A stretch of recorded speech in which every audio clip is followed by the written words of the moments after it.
Mazmur 1 ayat 2-3 mengatakan, tetapi orang yang kesukaannya ialah Taurat Tuhan dan yang merenungkannya siang dan malam, ia akan seperti pohon yang ditanam di tepi aliran sungai, yang menghasilkan buahnya pada musimnya, yang tidak layu daunnya, dan apa saja yang diperbuatnya akan berhasil. Bapak, Ibu, Saudara yang terkasih, welcome to Feast Online atau yang kita lebih kenal dengan Worship from Home. Selama 1 jam ke depan kita akan memuji dan menyembah Tuhan dengan segenap hati kita, dan kita akan menerima kebenaran firman Tuhan yang saya sangat percaya bahwa semua itu akan mengubahkan kehidupan kita. Biarlah di kondisi yang seperti ini, di mana krisis, di mana penderitaan mungkin terjadi dalam hidup kita, tapi biarlah kita terus mengarahkan pandangan kita kepada Tuhan yang selalu menyertai kita. Tuhan Yesus memberkati kita semua. Hello, Light of Jesus family.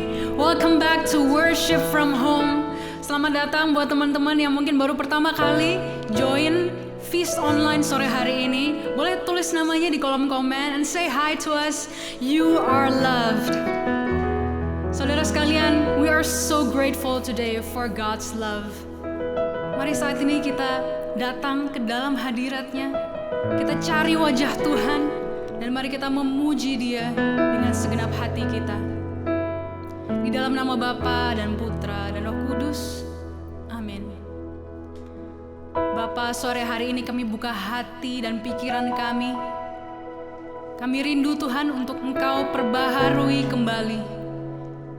We want to feel your love over and over again, Lord. Saat ini kami mengangkat kedua tangan kami, Tuhan.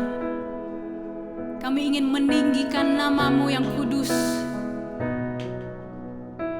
Engkaulah Allah yang setia, Allah yang menyelamatkan. Kau sungguh berkuasa, Tuhan. Apapun keadaan kami saat ini, biarlah kami boleh memuji Engkau dengan segenap hati kami.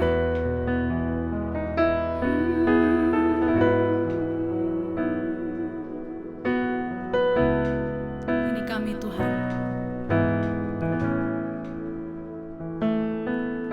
Ketika badai hidup menerpa,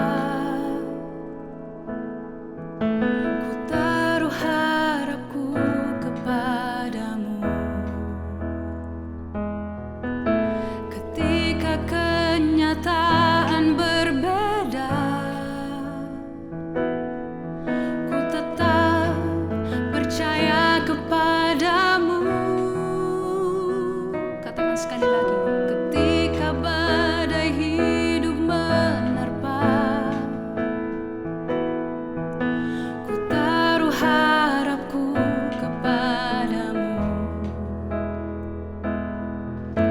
Ketika kenyataan berbeda,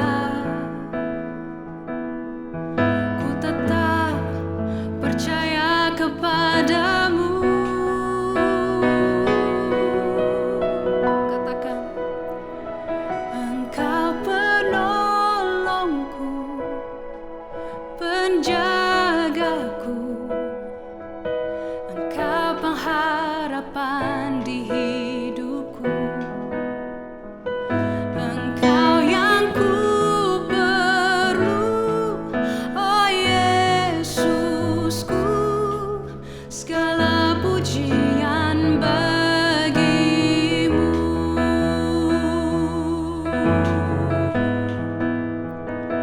Dengan segenap imanmu saat ini datanglah kepada Tuhan dan katakan, ketika badai hidup menerpa, ku taruh harapku kepadamu. Ketika kenyataan berbeda, ketika kenyataan berbeda, ku tetap percaya Tuhan.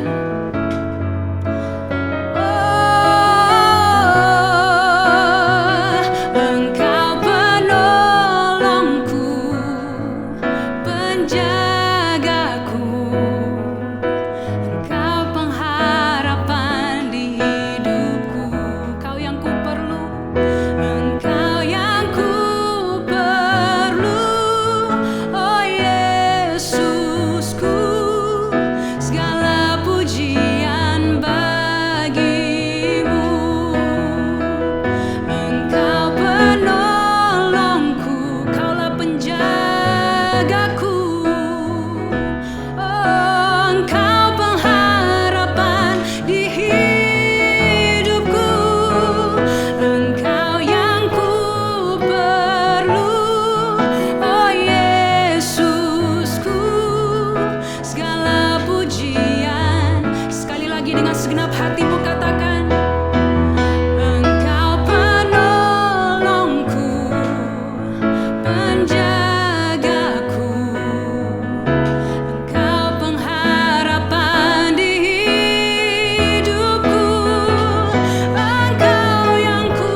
with your faith.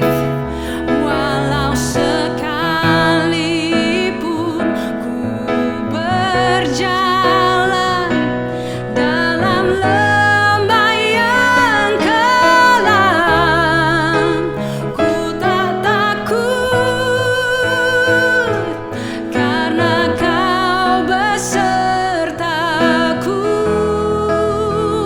Sekali lagi katakan dengan segenap imanmu, walau sekalipun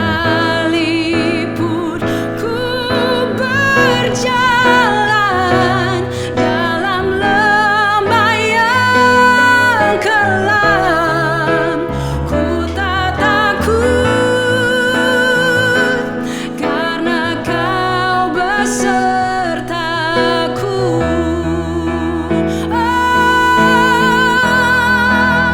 Hanya dekat kepadamu aku rasakan tenang. Hanya dalam hadirat-Mu Tuhan ku rasakan damai-Mu. Padamu ku berserah,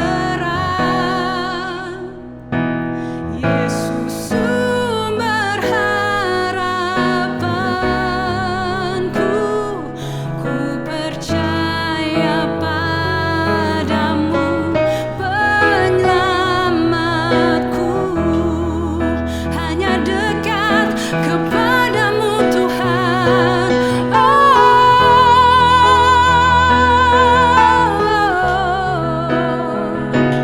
Ku rasakan ketenangan hanya dalam hadirat-Mu. Ku rasakan damai-Mu. Kami berserah Tuhan, padamu ku berserah. Yesus sumber harapanku.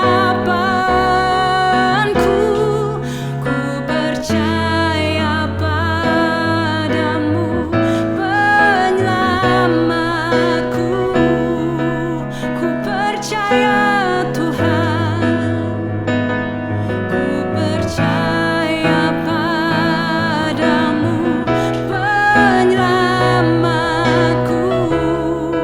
Hanya Yesus yang menyelamatkan. Ku percaya padamu, penyelamatku.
Selamat sore dan shalom. Apa kabarnya saudara dan saudari? Saya berdoa setiap dari saudara yang menyaksikan tayangan ini dalam keadaan sehat tanpa kekurangan suatu apapun. Tapi bagi setiap saudara yang saat ini sedang mengalami pergumulan, saya berdoa supaya hadirat Tuhan yang sudah dinyatakan lewat pujian penyembahan tadi dan kebenaran firman-Nya yang akan diberitakan sebentar lagi akan memberikan hikmat, kekuatan, bahkan mujizat yang akan membawa saudara keluar dari setiap permasalahan yang sedang saudara alami sebagai seorang pemenang.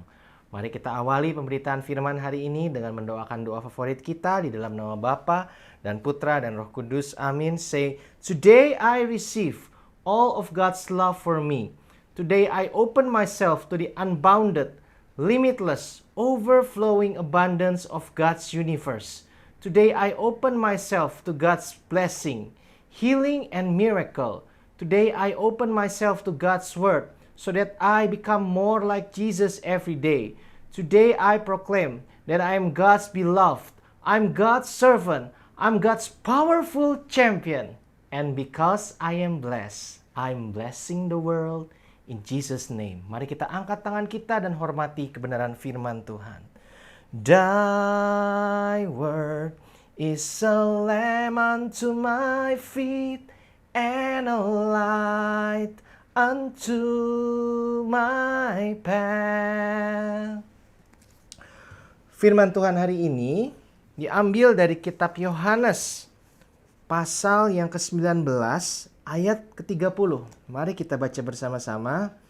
Sesudah Yesus meminum anggur asam itu, berkatalah ia, "Sudah selesai." Lalu ia menundukkan kepalanya dan menyerahkan nyawanya. Sebentar lagi sudah mau Natal, tapi kok ayatnya ini seperti ayat Jumat Agung ya? Karena tahun ini adalah tahun yang cukup berbeda, bahkan bisa dibilang sangat berbeda dengan tahun-tahun biasanya. Saya percaya ada banyak orang yang walaupun sebentar lagi sudah mau Natal, mungkin kondisi hidupnya, kondisi hati dan pikirannya masih seperti Jumat Agung. Ketika Yesus berkata sudah selesai, pelayanan dia sebagai manusia dan tugas penebusan yang dia emban memang sudah selesai. Bisakah saudara bayangkan gimana perasaan keluarganya maupun pengikutnya sesaat menjelang dan sesudah Yesus mengucapkan kalimat ini? Ada begitu banyak mungkin kesedihan, penyesalan, kemarahan, kekecewaan, karena Mesias yang mereka harapkan bisa membebaskan Israel dari penjajahan Romawi akhirnya tergantung di kayu salib sebagai seorang kriminal, seorang terhukum, dan harus mati secara mengenaskan. Tapi kita bersyukur, kita yang hidup di perjanjian baru udah tahu kelanjutan ceritanya. Memang misi penebusan Yesus sudah selesai, tapi Tuhan Yesus masih jauh dari selesai. Kita tahu setelah dia mati, 3 hari kemudian dia bangkit, menampakkan diri pada murid-muridnya, naik ke surga, mengutus rohnya dan berdirilah gereja. Coba saudara bayangkan kalau setelah Yesus berkata sudah selesai, dalam kubur dia berkata, males, udah selesai, aku gak mau ngapa-ngapain lagi, mau tidur aja terus di dalam kubur. Mungkin saudara dan saya tidak akan ada di sini sekarang, mungkin gereja juga tidak akan berdiri, kita gak ada di sini, keselamatan juga mungkin tidak disebarkan berita keselamatan. Jadi Tuhan sudah selesai dengan misi penebusannya, tapi dia masih jauh dari selesai. Begitu juga hidup saudara dan saya. Mungkin saat ini karir, bisnis, atau bahkan hubungan kita dengan orang yang kita kasihi harus selesai. Mungkin pandemi COVID-19 merenggut banyak hal dari kita. Tapi walaupun ada satu season yang mungkin sudah berlalu dalam kehidupan kita, Tuhan masih jauh dari selesai dalam hidup saudara dan saya. Dia masih punya sesuatu yang baik, yang luar biasa yang sedang dia siapkan buat saudara dan saya. Inilah pesan besar hari ini, that God has not done with you. Tuhan belum selesai dengan saudara dan saya. Mari kita buka hati kita dan siapkan hati kita untuk kebenaran firman hari ini. Karena kita akan belajar bagaimana kita bisa punya unstoppable life. Hidup yang bisa terus berjalan melaju menuju destiny yang luar biasa yang sudah Tuhan siapkan untuk saudara dan saya. Mari kita angkat tangan kita dan hormati kebenaran firman Tuhan. Thy word is a lamp unto my feet and a light unto my path. Saudara-saudari yang terkasih, saya jadi ingat ketika sedang mempersiapkan diri untuk firman ini sekitar 1 atau 2 tahun yang lalu.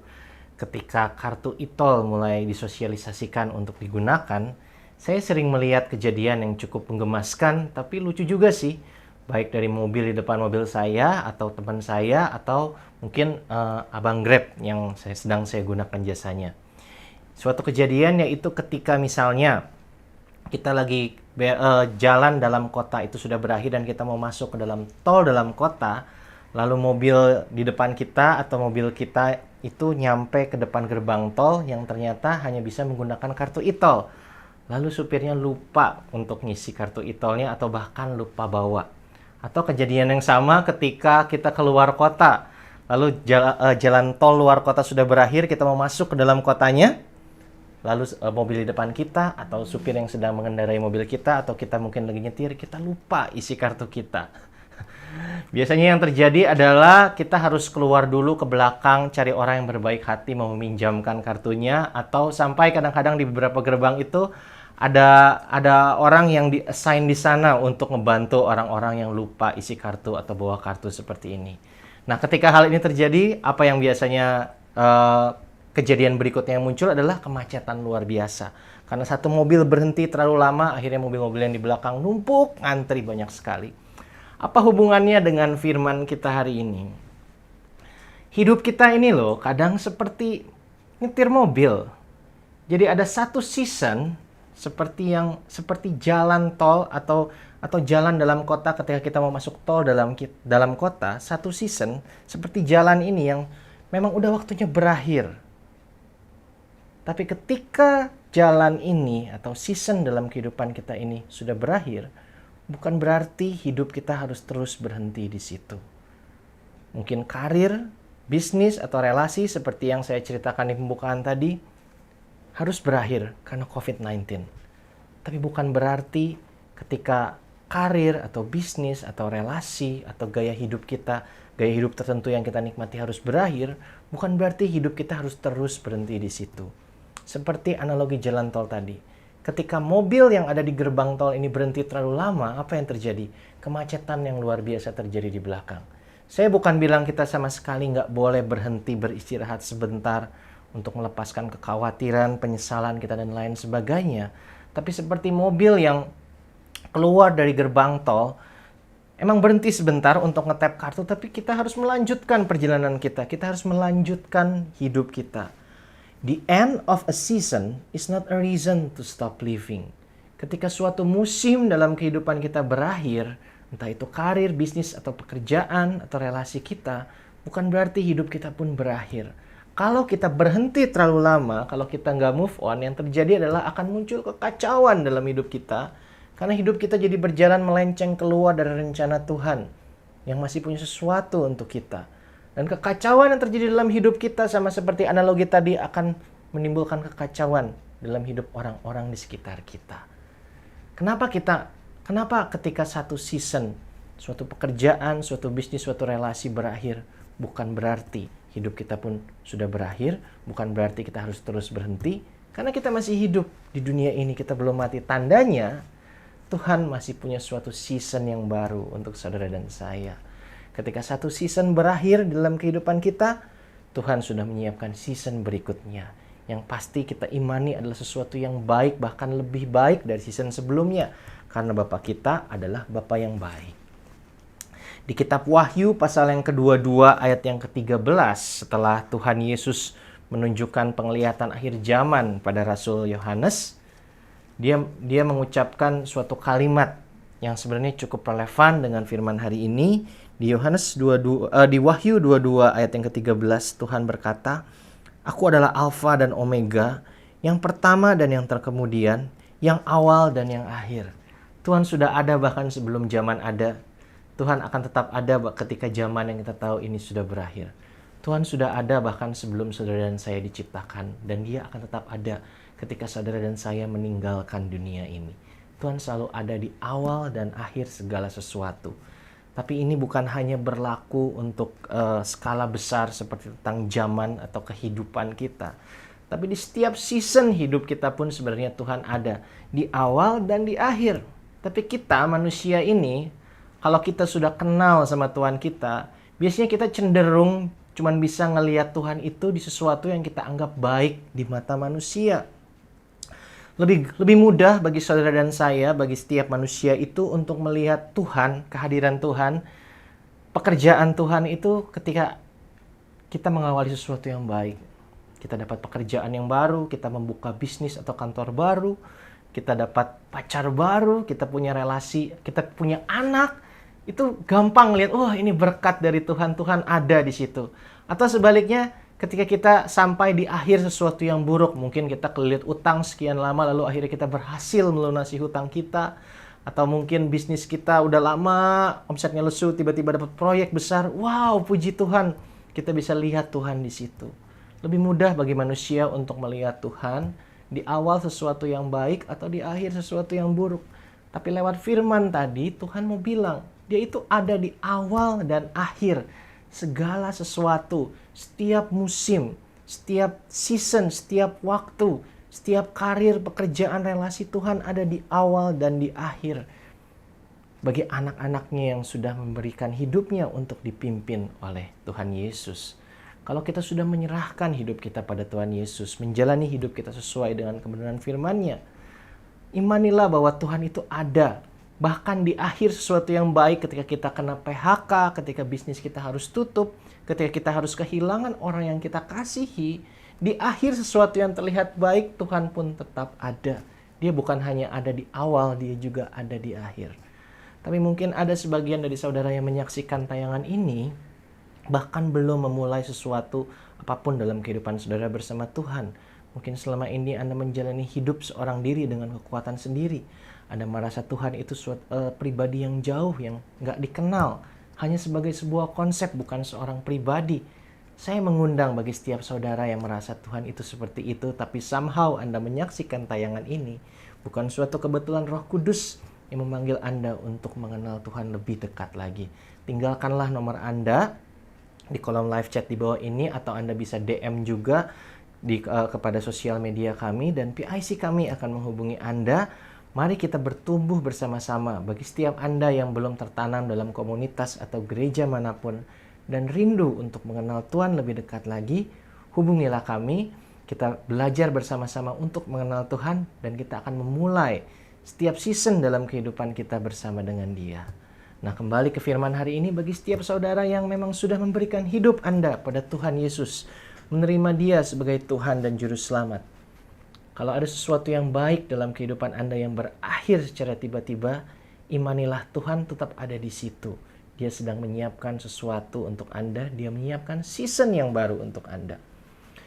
Tapi kalau kita sudah tahu, kita sudah mengimani bahwa Tuhan ada di akhir, di awal, setiap karir, perjalanan, bisnis, relasi, apapun season yang kita lalui, kita juga jangan sampai lupa, bukan hanya ada Tuhan loh.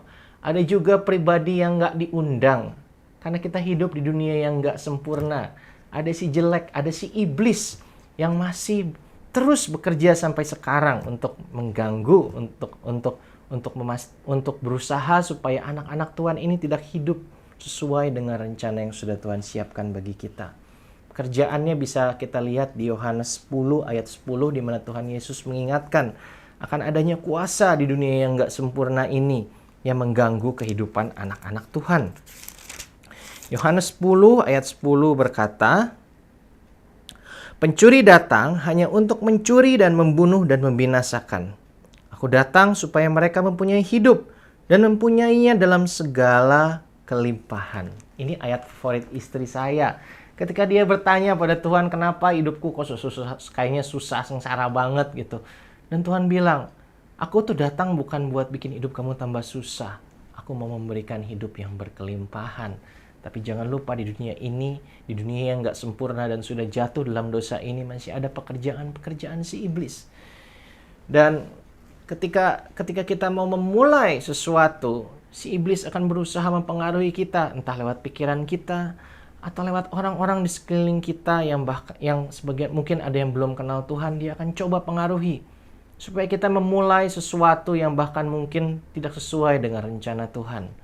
Tapi kalau kita berpegang teguh pada kebenaran firman, menjalin relasi yang baik dengan Tuhan, kita peka, Kita bisa memulai sesuatu yang memang Tuhan sesuai dengan rencana Tuhan. Memulai suatu pekerjaan yang sesuai dengan rencana Tuhan, relasi yang sesuai dengan rencana Tuhan. Di tengah sesuatu yang sudah kita awali sesuai dengan Tuhan, sesuai dengan rencana Tuhan itu, dia pun akan terus bekerja si iblis ini. Untuk dengan pikiran, dengan godaan, dengan orang-orang di sekeliling kita yang mungkin belum kenal Tuhan, untuk mencegah kita sampai pada tujuan yang sudah Tuhan tetapkan. Jadi di awal, di tengah-tengah setiap season kita akan ada gangguan. Tapi saudara nggak perlu takut karena Tuhan Yesus sudah menang di atas kayu salib. Tapi salah satu momen favorit di mana si iblis ini paling senang untuk mencoba membuat kehidupan saudara dan saya ngelenceng dari rencana Tuhan adalah di akhir suatu season terutama yang baik. Ketika kita kena PHK, ketika bisnis kita harus tutup, ketika kita kehilangan orang yang kita kasihi. Inilah momen seperti yang tadi saya bahas di mana kadang kita tuh sulit untuk melihat kehadiran Tuhan. Dan disinilah biasanya si iblis berusaha menanamkan suatu bibit dalam kehidupan saudara dan saya. Apa bibit yang dia tanamkan? Kalau dia tidak bisa mencuri, tadi Tuhan sudah bilang, pekerjaan adalah mencuri, membunuh, dan membinasakan. Kalau dia nggak bisa membinasakan kita, dia nggak bisa bikin kita meninggalkan Tuhan, dia nggak bisa membunuh kita, yang dia bisa lakukan adalah mencuri. Dia akan berusaha mencuri berkat, mencuri destiny yang sudah Tuhan siapkan bagi anak-anaknya. Dengan menanamkan seperti yang tadi saya bilang, suatu bibit. Apa bibit yang iblis tanamkan? Di akhir suatu season yang baik, ketika mungkin kita kehilangan pekerjaan kita, ketika mungkin kita kehilangan orang yang kita kasihi, ketika kita mungkin sulit melihat Tuhan, itulah waktunya di mana seringkali si iblis menanamkan yang namanya kekecewaan dan penyesalan. Melalui bibit ini ada begitu banyak kehidupan anak Tuhan yang jadi melenceng dari rencana Tuhan. Coba lihat ada berapa banyak relasi yang berantakan karena mungkin suami atau istri masih membawa kekecewaan, penyesalan atau luka dari hubungan mereka dengan mantannya yang dulu. Nggak beres, lalu menikah, luka ini dibawa dalam pernikahan. Atau mungkin bagi saudara yang kehilangan pekerjaan, one way or another, Anda dapat pekerjaan baru. Tapi Anda masih membawa kekecewaan, penyesalan, atau bahkan kekesalan dari pekerjaan yang lama dibawa ke pekerjaan yang baru. Namanya kekecewaan dan penyesalan ini bikin orang susah move on, atau kadang orang pun bisa move on tapi masih bawa luka dari season yang sudah berlalu dan mempengaruhi kehidupan mereka di season berikutnya yang sebenarnya Tuhan sudah siapkan untuk mereka. Karena itu jangan biarkan yang namanya kekecewaan dan penyesalan ini terus menempel dalam hidup, dalam pikiran saudara. Gak apa-apa kalau mungkin kita sedih, kecewa, atau khawatir, ambillah waktu sejenak, tapi jangan terus bawa itu menuju season baru yang sudah Tuhan siapkan. Nah, kalau kita udah tahu, kita udah bisa memandang dengan perspektif yang berbeda, bahwa di akhir sesuatu yang kita anggap baik, Tuhan masih menyiapkan sesuatu yang lebih baik lagi ke depannya. Apa yang harus kita lakukan untuk mempersiapkan diri kita? Kalau kita sudah sampai di akhir suatu season, mungkin pekerjaan kita, mungkin bisnis kita, mungkin relasi kita dengan orang yang kita kasihi, mungkin gaya hidup kita saat ini harus berakhir. Bagaimana kita mempersiapkan diri untuk suatu season yang baru yang sudah Tuhan siapkan? Ada 3 hal simple. Yang pertama adalah always believe the best for the future. Tetaplah memiliki iman dan pengharapan bahwa kita punya masa depan yang lebih baik. Nah, kalau kita bicara tentang rencana Tuhan, kalau kita Google, ini ayat paling favorit yang biasanya paling pertama muncul. Kalau kita Google cari ayat tentang rencana Tuhan lewat Google, ini yang biasanya pertama muncul. Yeremia 29 ayat 11. Sebab aku ini mengetahui rancangan-rancangan apa yang ada padaku mengenai kamu. Demikianlah firman Tuhan, yaitu rancangan damai sejahtera dan bukan rancangan kecelakaan, untuk memberikan kepadamu hari depan yang penuh harapan. Nah, ini salah satu ayat yang orang tuh paling gampang teriak, amin, haleluya. Tapi kadang ditafsirkan dengan cara yang sedikit kurang tepat. Karena banyak orang menggunakan ayat ini untuk mengklaim bahwa kalau kita sudah ikut Tuhan, kalau kita sudah percaya sama Tuhan Yesus, masa depan kita ini pasti uangnya lebih banyak. Pasti lebih banyak orang yang suka menerima kita. Pasti kita lebih populer. Pasti kita lebih sehat. Kita dan keluarga akan selalu dalam keadaan baik-baik saja, diluputkan dari masalah-masalah dunia ini. Kira-kira ada orang yang menafsirkannya seperti itu. Tapi kenyataannya, kita bisa lihat sendiri lewat sejarah kehidupan orang-orang kudus dan hamba-hamba Tuhan, nggak semua pengikut Kristus itu bisa mengalami seperti itu kok. Saya nggak bilang semuanya hidupnya susah, ada yang memang dipakai Tuhan untuk memberkati orang lewat bisnisnya, lewat popularitasnya. Tapi ada juga hamba-hamba Tuhan yang Tuhan pakai lewat cara yang berbeda, di mana kehidupan mereka justru menginspirasi orang-orang lain karena di tengah kesusahan dan penderitaan yang harus mereka lalui akibat pilihan mereka untuk hidup dalam kebenaran, mereka bisa tetap bersuka cita, mereka tetap bisa menjadi berkat untuk orang lain. Nah, kita ada di kuadran yang mana? Suatu pertanyaan yang kadang kita nggak berani untuk melihat lebih dalam. Kita selalu berharap kita jadi orang yang dipakai Tuhan lewat kesuksesan, kekayaan, popularitas. Tapi gimana kalau ada season di dalam hidup kita di mana Tuhan justru memakai kita lewat penderitaan yang harus kita lalui. Makanya kita lihat dulu konteks ayat ini.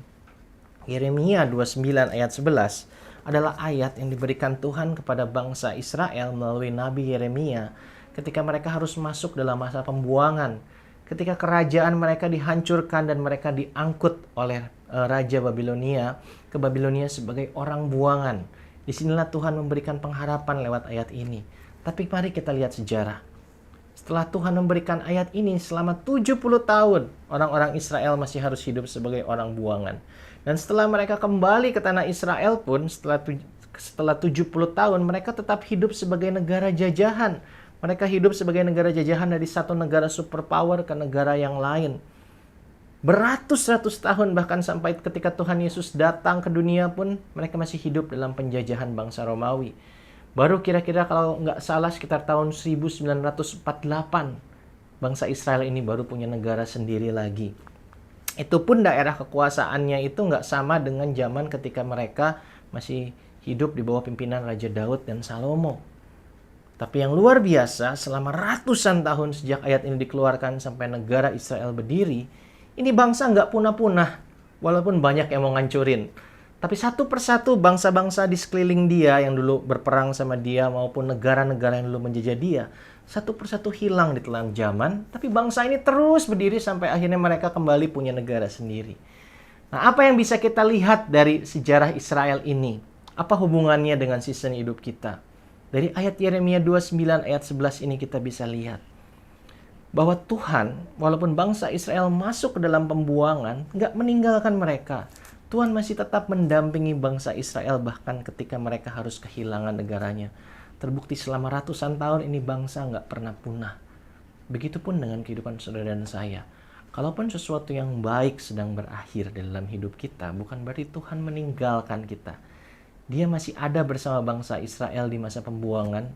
Dia pun masih ada bersama saudara dan saya di masa di mana mungkin kita lagi khawatir karena kita nggak punya penghasilan. Di masa di mana bisnis kita mungkin baru aja tutup. Di masa kita kesepian atau sedih karena kita ditinggalkan oleh orang yang kita kasihi. Tuhan masih menyertai kita. Sama seperti Tuhan pun masih menyertai bangsa Israel. Kita nggak perlu nunggu punya kerjaan baru, punya pacar yang baru, atau punya bisnis yang baru dulu untuk kembali melihat Tuhan. Tuhan masih ada bersama saudara dan saya. Itulah hal pertama yang bisa kita sadari melalui ayat ini. Yang kedua adalah apa yang dimaksud rancangan damai sejahtera. Rancangan damai sejahtera Tuhan yang paling besar, grand scheme-nya itu adalah pada akhirnya nanti saudara dan saya kita akan menikmati kebahagiaan damai sejahtera yang abadi di surga bersama Tuhan dan orang-orang yang kita kasihi yang sudah menerima Dia sebagai Tuhan dan Juru Selamat. Itulah yang harus kita pegang ketika kita kehilangan pekerjaan kita, bisnis kita, keluarga kita. Bahwa memang semua ini sifatnya fana, sementara.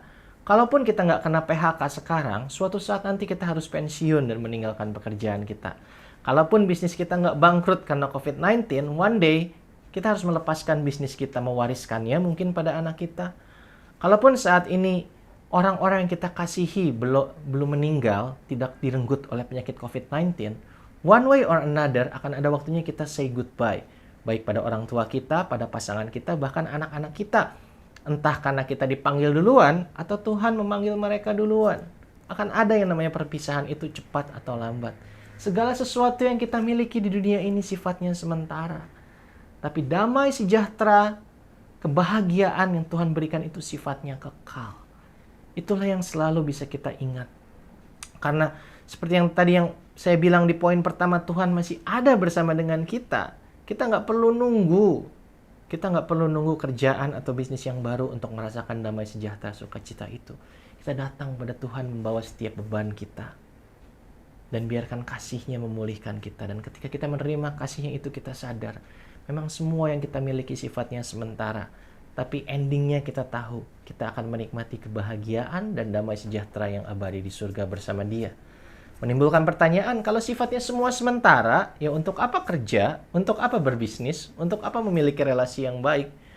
Bukan begitu, justru sebaliknya. Kalau kita udah tahu ujungnya kita bakal nyampe ke surga bersama Tuhan, kita akan jalani hidup kita sedemikian rupa supaya semua yang fana yang Tuhan percayakan, baik pekerjaan, bisnis, relasi kita ini, kita akan gunakan semuanya supaya Tuhan bisa pakai itu semua untuk memproses saudara dan saya. Supaya lewat pekerjaan, karir, relasi kita bisa menjalani suatu proses belajar sama Tuhan supaya kita tuh bisa jadi semakin mirip sama Tuhan Yesus. Karena one day kita akan ada di surga selamanya. Jangan sampai kita sama Tuhan itu awkward, nggak deket, nggak kenal. Izinkan lewat pekerjaan, bisnis, relasi, lewat setiap season dalam kehidupan kita, izinkan Tuhan memproses kita. Supaya kita jadi semakin mirip sama Tuhan Yesus. Supaya kita semakin dekat sama Dia. Supaya kita makin kenal sama Dia. Dan kalau kita udah tahu ini sifatnya sementara, kita pastikan hal-hal yang fana ini punya nilai yang kekal. Apa itu maksudnya? Yaitu ketika kita menempatkan kasih dalam pekerjaan, dalam relasi, dalam bisnis kita. Kalau kita jadi saluran kasih Tuhan dalam segala hal yang Tuhan percayakan dalam kehidupan kita, simpelnya kita nambah teman di surga nanti. Salah satu hal yang saya paling nantikan di kehidupan setelah kematian ini adalah kalau di surga saya bisa ketemu orang yang bilang, terima kasih ya Res, karena kamu taat sama Tuhan, karena kasih Tuhan lewat kehidupanmu, aku jadi kenal Tuhan Yesus, dan aku bisa ada di sini. Exciting sekali, bukan? Itulah yang harus kita pegang dalam kehidupan kita di dunia yang sementara ini. Jadi, kesimpulannya, kalau kerjaan kita, bisnis kita, relasi kita berakhir, tapi kita belum nyampe ke surga, berarti story kita belum end. Tuhan masih punya season yang baru, Tuhan masih punya tanggung jawab, dan responsibility yang baru untuk saudara dan saya. Dan kalau Dia memberikan tanggung jawab, Dia memberikan responsibility, Dia akan menyediakan resource-nya. Percayalah, pekerjaan, bisnis, relasi yang baru sedang Tuhan siapkan untuk membuat kita semakin mirip dengan Tuhan Yesus dan untuk membuat hidup kita boleh jadi berkat, menginspirasi orang untuk kenal Tuhan Yesus. Nah, itu poin yang pertama. Kita mulai dari hati kita dulu. Kita percaya bahwa Tuhan sudah menyiapkan yang terbaik untuk masa depan kita. Yang kedua adalah kalau hati ini udah benar, pikiran kita juga harus dibenerin. Yang kedua adalah talk to the future. Bicaralah pada masa depan Anda. Mazmur 45 ayat 2 bicara, hatiku meluap dengan kata-kata indah. Kalau step yang pertama udah kita lakuin dengan benar, di mana hati kita ini udah percaya bahwa setelah season yang ini ada season yang baru yang luar biasa yang Tuhan siapkan. Ada firman Tuhan yang lain yang bilang apa yang keluar dari mulut berasal dari dalam hati. Harusnya kalau hati kita udah benar, kata-kata ini kita ini pun keluarnya benar. Aku hendak menyampaikan sajaku kepada raja, lidahku ialah pena seorang juru tulis yang mahir. Mazmur 45 ayat 2. Lidah kita ini pena loh. Apa yang kita katakan bisa menuliskan bagaimana masa depan kita.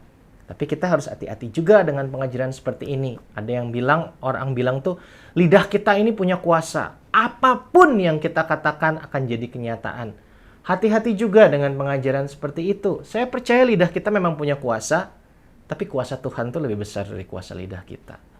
Banyak anak-anak Tuhan yang kadang mulutnya ini sompral. Kadang Tuhan izinkan yang kata-kata sompral yang keluar dari mulut anak-anak ini kejadian untuk mendidik anak-anaknya supaya lebih bijak berkata-kata, supaya nggak jadi batu sandungan. Tapi seringnya Tuhan itu baik loh. Kata-kata sompral ini yang keluar dari mulut anak-anaknya dia luputkan, nggak kejadian. Nggak selalu kok apa yang kita keluarkan dari mulut kita itu jadi kejadian. Begitu juga kata-kata yang baik. Kita bisa memperkatakan hal-hal yang baik, belum tentu loh di masa depan itu jadi kejadian. Kalau nggak kejadian, misalnya Tuhan siapkan sesuatu yang lebih baik. But still, perkatakanlah yang baik untuk masa depan kita. Kenapa? Karena efeknya akan langsung ke pikiran kita. Ketika kita memperkatakan, ketika orang tanya, apa kabar? Aduh, baru kena PHK, nggak tahu besok mau makan apa, udah cuma bisa pasrah, anak istri ini nggak tahu gimana. Kita terus-terusan katain begitu. Apa yang terjadi dengan mindset kita? Kita akan selalu berpikir yang negatif tentang kehidupan kita. Tapi kalau kita bisa memperkatakan dengan iman, ya, tapi jujur, ya pusing sih baru kena PHK, tapi puji Tuhan, ada waktu lebih banyak sama anak istri, dan mungkin sekarang udah waktunya cari kerjaan atau peluang yang baru, tolong doain ya. Dan kalau ada peluang, kabarin aku. Ketika kita bisa terus memperkatakan hal yang positif seperti itu, otak kita ini loh, mindset kita ini lebih positif, lebih terbuka untuk cari peluang, untuk dapat hikmat dari Tuhan. Channel di otak mindset kita ini harus positif. Kalau channel kita negatif, kita susah, kita beda frekuensi sama Tuhan kita. Tuhan yang positif, Tuhan yang menyiapkan sesuatu yang baik bagi hidup saudara dan saya. Dan sebagai penutup, poin yang ketiga adalah commit to the future. Yeremia 29 ayat 11 tadi, di permulaannya di ayat yang ke-1 Tuhan bilang ini adalah surat untuk orang buangan. Kalau kita udah benahi hati kita, benahi pikiran kita, yang terakhir ya kita harus benahi action kita. Dan di Yeremia 29 ayat 5-6 Tuhan bilang apa yang harus dilakukan bangsa Israel di tengah pembuangan yang mereka hadapi. Yeremia 29 ayat 5 berkata, dirikanlah rumah untuk kamu diami, buatlah kebun untuk kamu nikmati hasilnya. Ambil istri untuk memperanakan anak laki dan perempuan, ambil istri bagi anakmu laki-laki dan perempuan, supaya mereka melahirkan anak laki-laki dan perempuan, agar di sana kamu bertambah banyak dan jangan berkurang. Usahakanlah kesejahteraan kota kemana kamu aku buang, dan berdoalah untuk kota itu kepada Tuhan, sebab kesejahteraannya adalah kesejahteraanmu. Lihatlah perintah Tuhan bagi orang Israel yang hidup di dalam pembuangan. Tuhan bilang bikin kebun, nikmati hasilnya. Kalau kita nanam kebun hari ini, nggak mungkin besok langsung keluar hasilnya kan. Hasilnya akan keluar di masa panen nanti.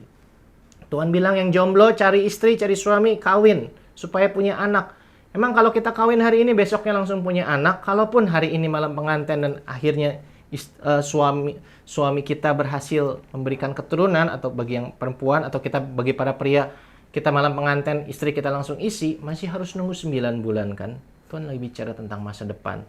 Bahkan masa yang jauh ke depan Tuhan bilang cari istri buat anakmu supaya kamu punya cucu. Tuhan bilang pada bangsa Israel, kamu boleh dibuang, tapi commit your action to the future. Tanam kebun, gue akan berkati supaya ada hasilnya. Mulailah berkeluarga, gue akan berkati keluarga lu. Boleh ambil waktu sejenak untuk memberikan kesusahan, kesedihan, kekhawatiran, kekecewaan kita pada Tuhan. Tapi setelah kasih-Nya memulihkan kita, setelah kita punya mindset yang benar, mulailah rencanakan, lakukan actionmu dalam hidupmu sehari-hari untuk mempersiapkan masa depan yang sudah Tuhan sediakan. Kalau Anda kena PHK, ambil waktu untuk beristirahat, nikmati waktu luang yang Tuhan siapkan, tapi mulailah update CV Anda, carilah pekerjaan baru, dan cari peluang-peluang, mungkin malah Tuhan memberikan bisnis, bawa di dalam doa. Jangan terus-terusan doa, kenapa Tuhan, mulai doa, Tuhan terima kasih untuk kerjaan atau bisnis baru yang sudah kau siapkan. Kasih aku hikmat, aku terima dalam nama Yesus, amin. Kalau bisnis Anda saat ini berakhir, ambil waktu untuk istirahat, mulailah cari-cari peluang yang baru sambil terus dibawa doa. Commit to the future. Mulailah rubah action Anda, bukan lagi hanya untuk terus linger pada yang sudah berlalu, karena Tuhan sudah menyiapkan sesuatu yang baru. Dan kalau disappointment dan regret kembali mengganggu Anda, peganglah janji Tuhan yang luar biasa di Filipi 1 ayat 6 sebagai ayat penutup hari ini. Akan hal ini aku yakin sepenuhnya, yaitu Ia yang memulai pekerjaan yang baik di antara kamu, akan meneruskannya sampai pada akhirnya, pada hari Kristus Yesus. Tuhan kita, Tuhan yang konsisten. Dia sudah memulai sesuatu yang baik dalam hidup Anda, sesuatu yang luar biasa baik, yaitu rencana keselamatannya. Dia akan menyertai kita sepanjang perjalanan kita di dunia ini, supaya kita sampai ke surga nanti sebagai pribadi yang sangat mirip sama Tuhan Yesus, dan punya banyak cerita untuk di-share sama Dia dan sama orang-orang yang kita kasihi yang sudah sampai ke sana duluan. Karena itu apapun season yang sedang berakhir dalam kehidupan Anda saat ini, yang sudah berakhir, Ucapkanlah syukur pada Tuhan dan lepaskanlah perasaan Anda, kesedihan, penyesalan, apapun itu pada Tuhan hari ini. Tapi izinkan kasih-Nya memulihkan kita dan menyiapkan hati dan pikiran kita untuk masa depan baru yang sudah Dia siapkan. Mari kita tundukkan kepala kita. Tuhan Yesus, kami bersyukur untuk kebenaran firman-Mu hari ini. Kalau kami boleh diingatkan, apapun hal yang baik yang mungkin saat ini harus berakhir dalam kehidupan kami, itu bukanlah akhir dari hidup kami. Kau masih punya sesuatu yang jauh lebih baik. Terima kasih Tuhan untuk setiap pekerjaan, setiap bisnis, setiap relasi, setiap berkat yang sudah Kau percayakan di dalam kehidupan kami. Kau yang memberi, Engkau juga yang mengambil. Kami kembalikan semua kepadamu dengan penuh rasa syukur. Kami serahkan setiap kekecewaan, kesedihan, kekhawatiran kami akan masa depan kami kepada tangan-Mu yang penuh kuasa Tuhan Allah Roh Kudus. Kalau saat ini ada banyak anak-anak Tuhan yang mungkin sedang khawatir dengan masa depan mereka, biar saat ini juga Kau nyatakan kehadiran-Mu di ruangan setiap yang menyaksikan tayangan ini. Biarlah mereka boleh merasakan kasih Tuhan yang membawa damai dan sejahtera dan sukacita yang abadi. Curahkan hikmat dalam hati setiap anak-anak Tuhan, supaya mereka boleh tahu apa yang harus mereka lakukan, apa yang harus mereka kerjakan untuk mempersiapkan diri akan season baru yang kami percaya sudah Tuhan siapkan bagi kami. Season yang luar biasa, season yang penuh damai, sejahtera, sukacita, dan berkat, di mana akan begitu banyak orang bisa mengenal Yesus Kristus melalui kehidupan kami. Terima kasih Tuhan untuk kebenaran firman-Mu hari ini. Terima kasih Tuhan. Kami kembalikan semua kemuliaan hanya kepada Yesus, dalam satu nama yang penuh kuasa, dalam nama Yesus Kristus, Tuhan Juru Selamat dan Pengantara kami. Kami berdoa dan mengucap syukur. Haleluya. Amin. Mari kita satukan hati kita dalam pujian dan penyembahan yang akan kita naikkan sebagai ungkapan iman kita pada Tuhan yang selalu akan menyertai saudara dan saya. Selamat sore dan shalom. Tuhan Yesus memberkati.